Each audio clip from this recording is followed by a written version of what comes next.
She was standing in the middle of her corner office, holding her phone with that cold, composed look. She always wore like armor when the message came through to my screen. I stared at it for 30 seconds without moving. A photograph. Her. In a white dress at someone's wedding, laughing with her head thrown back, completely radiant, completely alive, minus an underneath it. 5 words she clearly meant to send to someone else. This is what you lost. I had not spoken to Victoria Hale in 4 months. Not since the day she called me into that same glass-walled office and told me, without flinching, that she was promoting someone else to VP of Strategy, minus someone she had been seeing quietly for 3 weeks. I had spent 2 years building that department from 18 employees to 63. I had skipped funerals. I had missed my sister's graduation. I had eaten dinner at my desk so many nights that the cleaning staff knew my order by heart. And in under 10 minutes, she had handed everything I built to a man named Derek, who wore cufflinks to casual Fridays, and had never closed a deal above 6 figures in his life. If you believe that loyalty and hard work should never be thrown away for someone's personal gain, hit that like button and subscribe. This story is for every person who gave everything and still walked away with nothing. Share it with someone who needs to hear it today. My name is Ethan Cole. I am 34 years old. I grew up in Columbus, Ohio, in a 2-bedroom house that always smelled faintly of motor oil because my father ran a small auto repair shop out of the garage. We were not poor, but we were never comfortable either. And I learned early that the only way out of ordinary was through outworking everyone around you. That belief followed me through college, through my first job at a small marketing consultancy in Cincinnati, and finally to Meridian Group, the mid-sized investment advisory firm based in Chicago, where I would spend the most important and most devastating years of my professional life. I joined Meridian when I was 28. Victoria was already there, minus she had been with the firm for 6 years and had risen to chief executive officer at 31, which the industry considered remarkable. She was sharp in a way that felt almost unfair. She could read a room, a balance sheet, and a person all at the same time, and synthesize all 3 into a single decision within moments. I admired her from the day I met her. I want to be honest about that. Whatever happened later, I never once pretended she was not exceptional at her work. Because she was. What I did not understand then, and would not understand for years, was that admiring someone and trusting them are 2 entirely different things. You can watch someone perform brilliantly and still know nothing about their character. That distinction cost me more than I can put into a clean sentence. The first 2 years at Meridian were the best of my career. I rebuilt the strategy division almost from scratch, brought in 3 major institutional clients, and developed a framework for risk modeling that the firm eventually patented. Victoria praised my work in quarterly reviews, cited my division in board presentations, and once Minus during a rooftop dinner with senior partners, Minus introduced me to a group of investors as the most underrated mind in the building. I remember how that felt. I remember being proud in a way that felt clean, earned, uncomplicated. And then, somewhere in the 3rd year, things began to shift in ways I could not name at first. Victoria became harder to reach. Meetings I was included in before would happen without me. Projects I had originated would be reassigned quietly, without explanation. I told myself she was busy. I told myself I was being sensitive. I told myself that leaders go through cycles and this was just one of them. What I did not know, minus what nobody told me, minus was that Derek Marsh had arrived. He joined as a senior consultant in the fall, and within 6 weeks he was somehow attending every internal leadership dinner. He was good-looking in a deliberate, rehearsed way, and he laughed at everything. Victoria said with the kind of enthusiasm that reads as admiration from a distance, but feels hollow up close. I noticed him the way you notice a weather change, minus not alarmed, just aware. I had no reason yet to connect him to the growing silence around me. The day Victoria called me into her office was a Tuesday in February. It was snowing outside, the fat, slow kind of snow that makes Chicago look like a painting. And I remember thinking, walking down that hallway, that she was finally going to discuss the VP position.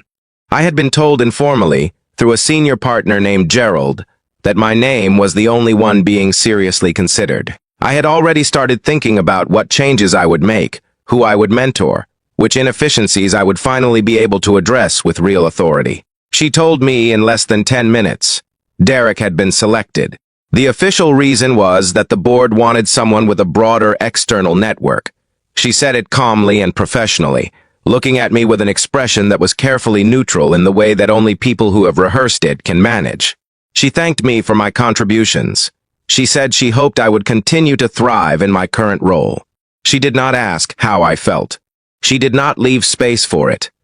I walked back to my desk, sat down, and stared at my monitor for 20 minutes without touching anything. Then I went to the men's room, ran cold water over my wrists, the way my mother taught me when I was a kid and couldn't calm down, and went back to work, because that is what I did. That is what I had always done. I stayed 4 more months. I told myself I was staying because leaving out of emotion was unprofessional. The real reason, if I am honest, was that I did not know where else to go.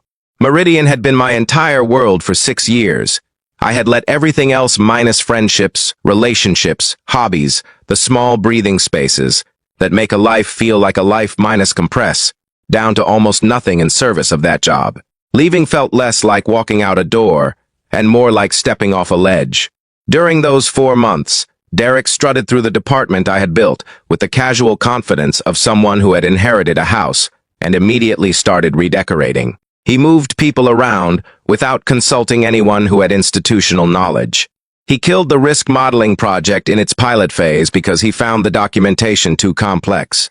He introduced a new performance review system that rewarded visibility over results, which meant that people who sent long emails and sat in on every optional call began outpacing people who quietly did exceptional work. The culture I had spent years building shifted in ways that made me feel like a stranger in my own office. And through all of it, Victoria said nothing. She watched it happen, and she said nothing. I resigned on a Thursday morning in June. I kept the letter short and professional. I thanked her for the opportunity. I did not say what I actually felt, because saying it would have changed nothing, and I was too tired for performances that served no purpose. She replied with a 2-line email wishing me well. I moved back to Columbus. I stayed in my childhood bedroom for 6 weeks, which is a particular kind of humbling that I do not recommend to anyone who has spent 6 years believing they were on the way to something significant. My mother made soup. My father did not ask many questions, which was its own form of love. I applied for jobs. I got through several rounds of interviews at 2 different firms before being passed over both times. I started consulting independently, small clients, modest projects, nothing like what I had been doing, but enough to keep moving. I was sitting at my kitchen table on a quiet Wednesday afternoon, working through a financial model for a family-owned distribution company in Dayton, when my phone buzzed. The number was Victoria's. I knew it before I even looked. The way you know certain things in your body before your mind catches up. And there it was, minus the photograph, and those 5 words beneath it. I sat with it for a long time. The photograph itself told a story I could read easily. She looked happy in it, genuinely happy, the kind that shows up in the eyes rather than just the mouth. But the caption, minus those 5 specific words, sent to my number by mistake, minus told a different story. One about how she thought about me, one about what she imagined I had lost, and what she imagined she still had. I thought about not responding. I thought about blocking the number and moving on. I thought about a dozen things in the span of about 2 minutes, and then I typed my response. It was 3 sentences. I told her the photograph was clearly sent to me by mistake, and that I hoped she would resend it to whoever was meant to receive it. I told her I genuinely hoped she was happy, because life was too short for bitterness, and I had enough of my own work to do. And then I said one last thing, minus that the thing I had lost was a job, and that what I had found, slowly and quietly, and on my own terms, was myself. I sent it before I could rethink it. She did not reply, not that day, and not for several weeks. I went back to my model and finished it by evening, and that night I made dinner and called my sister and watched a documentary about ocean ecosystems until I fell asleep on the couch. And in all of that, I felt something I had not felt in a long time. Something like peace. What I did not expect was what came next, minus though. In truth, life rarely announces its turning points in advance. A month after that exchange, I received a call from a man named Robert Callahan, a managing partner at a boutique investment strategy firm in Cincinnati.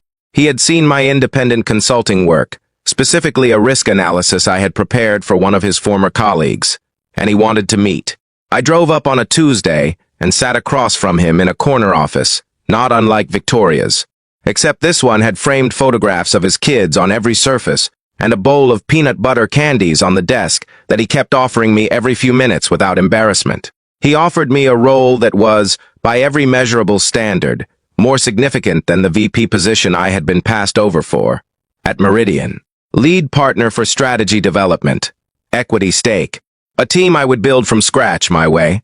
He said he was looking for someone who understood that the best results come from people who are trusted, rather than managed, and that what he had seen in my independent work suggested that was exactly how I thought. I said, yes.